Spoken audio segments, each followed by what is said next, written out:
Tina and I am back, and I am here with a review, demo, and wear test for you for this foundation here. It is the Milk Makeup Blur Liquid Matte Foundation. I recently hauled this and I wanted to put this to the test for you guys. It's a newer foundation to the market. It was recently released by Milk Makeup, and I'm gonna go ahead and jump into the demo right now, and I'll talk you through the claims of the foundation. I'll do a wear test and then we'll come back and wrap up the review.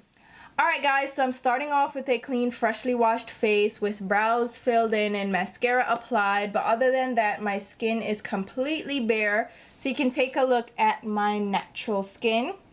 I do have some unevenness and slight discoloration, but nothing too extreme. I have a little bit of darkness around the sides of my mouth and of course my dark under eyes, and I have a little bit of enlarged pores around my cheeks and my nose. For the most part my skin is oily. I consider it all over oily, but at times it can also be normal combination, so combination oily, with the perimeter and the extremities of my face being more on the normal side and under my eyes. But other than that, my overall skin is oily. So here we have the Milk Makeup Blur Liquid Matte Foundation. It retails for $40 and contains 30 milliliters or 1 fluid ounce of product, which is the typical size for a liquid foundation on the market. It comes in a sealed clear case like this, and the actual foundation is in a squeeze tube with a very fine pout. On the little plastic case, it says full coverage water thin foundation provides a weightless long wearing matte finish. Silicone free formula won't clog pores so skin can breathe. Blurring microspheres minimize the appearance of pores, fine lines, and imperfections for smooth, flawless looking skin. Formula is housed in a mess-free, no-drip, airtight package, and then the directions say shake well before use, apply 1 to 2 drops to the center of the face and blend outward, layer as needed. So it's silicone-free, dimethicone-free, oil-free, cruelty-free, vegan, and it is made in the USA. On the website there are 16 shades available, and it doesn't go ultra light and it doesn't go ultra dark either. So if you're really pale skin, if you're porcelain and you're looking for a really light foundation, you won't find your shade here. And then if you're really dark, you won't either. The shade I picked up is tan, and there are a couple of shades after this shade that are deeper. So you do have the option if you have darker skin tone than me. On the Sephora website, it says it's suitable for sensitive, normal, combination, and oily skin. Does have a matte finish, and the coverage, like we mentioned before, is a full coverage. So from reading everything on the website and on the packaging, I'm expecting full coverage. I'm also expecting it to be ultra lightweight as it describes. I also expect it to offer me full flawless coverage without packing on product, and I'm going to get a smooth matte finish. It should also give me a minimized effect to my pores. So we're gonna go jump right into it, but I'm gonna apply a little bit of moisturizer as I normally do. This is my L'Oreal Hygienic Water Gel Moisturizer. This moisturizer is great for oily skin because it is gel and it's very lightweight and it absorbs really quickly into the skin.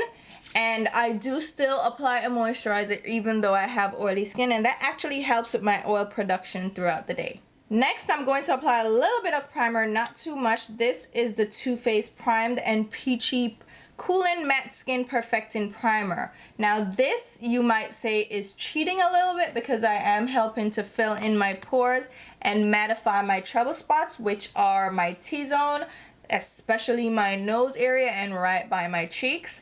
But I've worn this foundation before, so I know what to expect. Now remember, it says to shake well, which is weird in a tube like this that's airtight, so it doesn't allow air to go back into the tube. So shaking it is kind of not really an easy thing to do. So what I do is just work the product around in the tube. And remember, reading it, it says 1 to 2 drops, which 1, 2 drops. That's literally 2 drops. I don't think that will be enough, but we're going to see. It doesn't say whether to use a brush or a sponge, so I'm just going to use my regular Marc Jacobs The Face 3 brush, and I'll apply it just to one side of my face so you can see the results It blends pretty nicely. It moves on the skin, and my color match is pretty decent. It does cover also some redness, some dark spots, but to me, I don't get full coverage from 2 drops. Completely gone, and you can see the results on just one side of my face. Here you have it. That's one side done.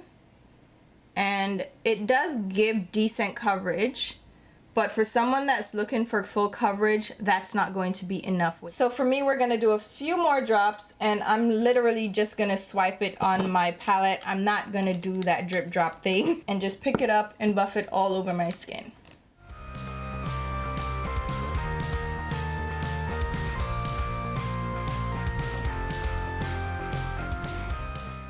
So here's the product completely applied. It doesn't really give a full matte look to my skin. You can see I look a little bit dewy and a little glowy. So what I like to do with foundations that say they're matte, I like to go over them with a damp beauty sponge. This is the Fenty Beauty blending sponge. And what I do is just go over the skin with the sponge. It will help to blend out the foundation even more, give that flawless effect, and really push it into my skin so it sets completely.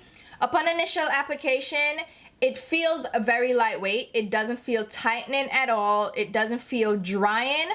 I definitely still feel like I'm wearing foundation, but I don't feel it on my skin. I don't think it gives a matte finish at all. It does give a skin-like finish is what I would call it. I call it like a satin finish. You can see on my skin that it looks very skin-like, and I also wouldn't consider it full coverage. I did have to layer up quite a lot of product, and I still didn't get like a full coverage look because you can see the darkness around my mouth. But for me, this is a good coverage foundation. I would even consider it more medium coverage, not necessarily full. Now looking up close, it doesn't seem to have blurred my pores at all. Even with a pore filling primer, I can still see my pores. Like I said, my skin still looks like skin.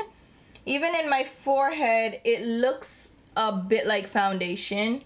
Even on my expression lines, like my smile lines, I can already see it settling in.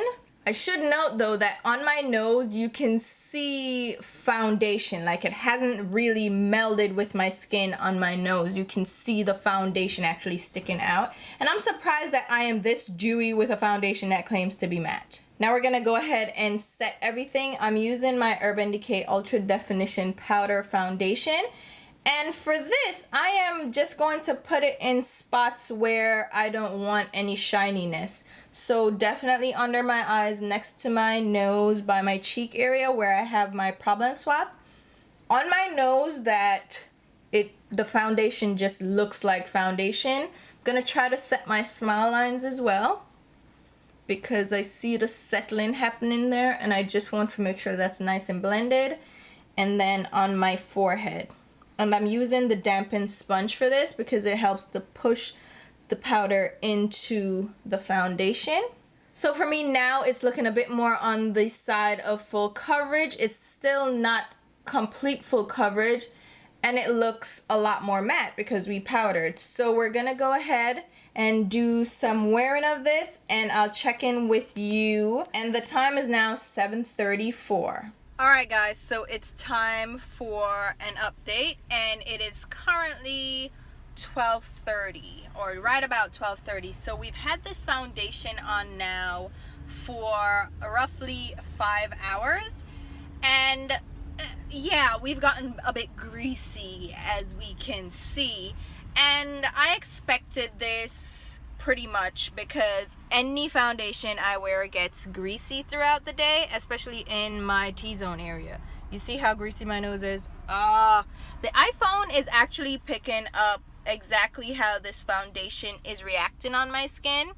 So you see I'm very greasy, but what I want you to see is that it's settling into my lines, and it's creating almost a pixelated effect. It's almost like a powdery granular look on my skin. So now you can definitely see that I'm wearing foundation, it almost looks like it's powder, but it's not powder. Like the pigments have just separated and created their own little friendship in little groups on my skin.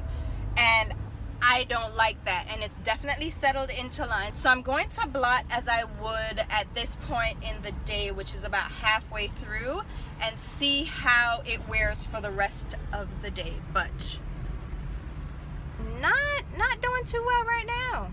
So of course I got to show you the blot, right? So I picked up a napkin, just my Dunkin' napkin, and I literally press right over my oily spots.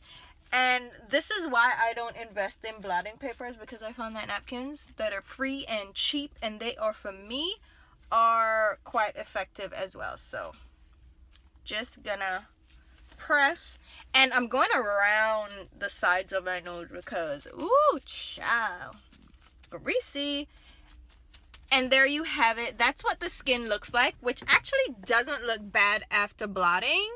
The powdery, I feel like when the oils come out, that's when the separation is really apparent. But it looks okay. It doesn't look the best, but we'll see what happens for the rest of the day.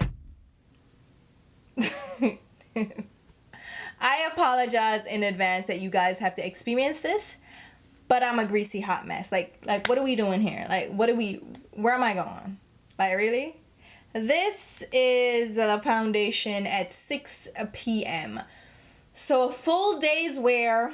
I did not touch up, but I did blot once. I tried my best not to blot like I normally do throughout the day. And so I only did that one blot touch up that you saw. And this is the result at the end of the day. Now, the thing is, I think this actually fared a lot better than I was initially expecting. So I got a breakout. Like, I don't know if that's from the foundation or from, it may be from the foundation, because what is this? I don't even break out from foundation. So not available. I'm not available right now. Like, I'm hot, I'm tired. Whew. So it still settled into my smile lines, which we saw when I initially applied it. So we already knew that was happening. But it didn't really, alright, it did settle in my forehead line too. I was just trying to give it some props where it didn't even earn it. It settled into lines, but not as bad as some other foundations that I've tried. I don't know if you guys can tell up close, but this foundation, as my oils pop out, it almost gives me this rash look to my skin, like I have raised pores or raised bumps, like very fine bumps though, like a heat rash. It's almost like dry skin or peach fuzz and foundation clings to it. It's given me that kind of textured look, but greasy at the same time. I expected more from a foundation that touts itself as a matte foundation. This shouldn't be happening with primer and with powder. This shouldn't happen. I've simply had better results from other matte foundations that actually stay in place and I don't get this greasy. Mind you, I do still blot throughout the day, but I've never, from a fully matte foundation, gotten this situation. So alright guys, so now that you have seen the demonstration, you've seen a wear test, you've seen how this foundation performs throughout the day on my oily skin, let's go ahead and jump into the overall review. And as usual, I like to talk about the price. This foundation is $40, as I mentioned in the video before, and you get 30 milliliters or 1 fluid ounce, which is a typical size for a regular liquid foundation on the market. $40 though is a little bit steep. Now that price is kind of in line with a lot of the mid-range brands that you can find in Sephora and some of the higher end brands. Like Makeup Forever HD foundation is $43. You also get 1 ounce. The Lancome Teint Idole is $47. The Urban Decay Naked Skin foundation is $40. Makeup Forever Matte Velvet Plus is $41, but you also have cheaper brands that fall within the $30 range, like Bare Minerals is $34. You have the Fenty Beauty Foundation is $34. So you have cheaper foundations on the market. So comparatively, the price is not really outlandish when you shop at Sephora. However, if you're comparing it to a drugstore brand, you're like, excuse me, drugstore brands are like $7.99, $15. $40 is not an inexpensive foundation. It is a higher price foundation, and for you to spend that much on this, it would have to be worth it for you. Now let's go ahead and talk about the packaging. And overall, I do appreciate the aesthetic of Milk Makeup's packaging for most of their products. I find it different. I find it to be sleek. It's very clean packaging. But this foundation comes in a plastic squeeze tube, which to me, the price point shouldn't be that high for a plastic squeeze tube. Typically for this price point, you expect to see a glass foundation bottle with a pump. This is a squeeze tube packaging. Mind you, I find it very hygienic. The squeeze tube allows you to control just how much product you dispense. It's a very clean packaging. You won't get air going back into the product because it's an airtight packaging. However, for $40, I expected a little bit more luxury in the packaging. This is very simple, very basic packaging for the price. And even though functionally it works out well at that price point, I'm just disappointed that this is what we get.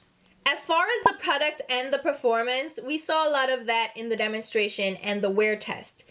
I will say that the foundation has a nice color match to my skin. There are some deeper shades available, so I do appreciate that. The texture is very creamy, it's smooth, it's blendable, but I find that the finish is not a very flattering finish, especially when it claims to be a blurring foundation that has a weightless, long wearing matte finish and that it's full coverage.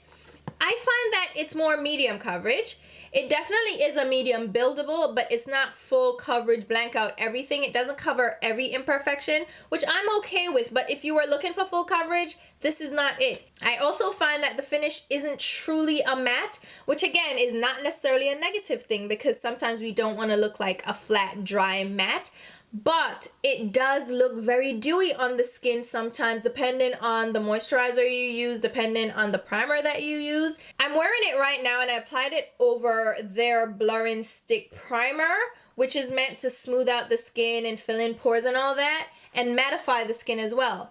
It still gave me a dewy finish, and I've had this foundation on for maybe an hour and a half, and my oils are already poking through, they're already coming to life, and it claims to be a long wearing foundation. In addition to that, it says it's going to minimize the look of my pores and my fine lines, but I found that it settles into lines. Like, again, it's settling into my forehead lines, it's settling into the lines between my eyebrows, like I do a lot of expression with my face, and it settles into those lines, my smile lines, even when I haven't worn it for a long time, which is surprising to me that this is supposed to be long wearing.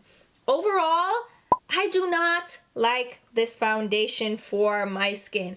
I don't like the finish of it. I find that it looks, I don't know, like it looks powdery on the skin, a lot more cakey than it should be, as it claims to be lightweight. I don't know, I expected more of a flawless finish, a more airbrushed finish, but instead it kind of accentuates lines and pores for me, especially as it wears throughout the day. When my oils come out, it makes my skin look awful, and I don't like that. I don't mind blotting throughout the day. Like, I don't necessarily expect a foundation to keep me matte all day long, even though I have another foundation review coming up that we have a winner there. But this guy, it just doesn't look good throughout the day. I get greasy throughout the day and I'll blot, not a problem, but the foundation shouldn't make my skin look worse than it would if I just wasn't wearing foundation. And to me, this is what this foundation does. It makes it look like I'm wearing makeup, look like I'm wearing foundation, and not in a good way. Not like, oh my God, her skin looks so good. She's definitely wearing makeup. She's definitely wearing foundation. It's like, oh my God, I can see her foundation, and I don't like that at all. So I give this a C, especially with the price point, it's just not a valuable foundation. It's not one that I would recommend for oily skin, for dry skin, because if it settles into my lines, I don't want to know what it's going to do to dry skin at all. So overall, wouldn't recommend this. Wouldn't recommend this for oily skin. I love Milk makeup, and I think their blur primer is a great one if you use it with other foundations, but this one is just not a winner in my book at all. Let me know what you guys think if you have tried this foundation. What has been your experience? I've tried it with different primers. I've tried it with different moisturizers. I've tried it on its own, and I just can't get it to look great on my skin. And it definitely doesn't look great throughout the day. So even if I get it to look decent initially, it just doesn't wear well for me.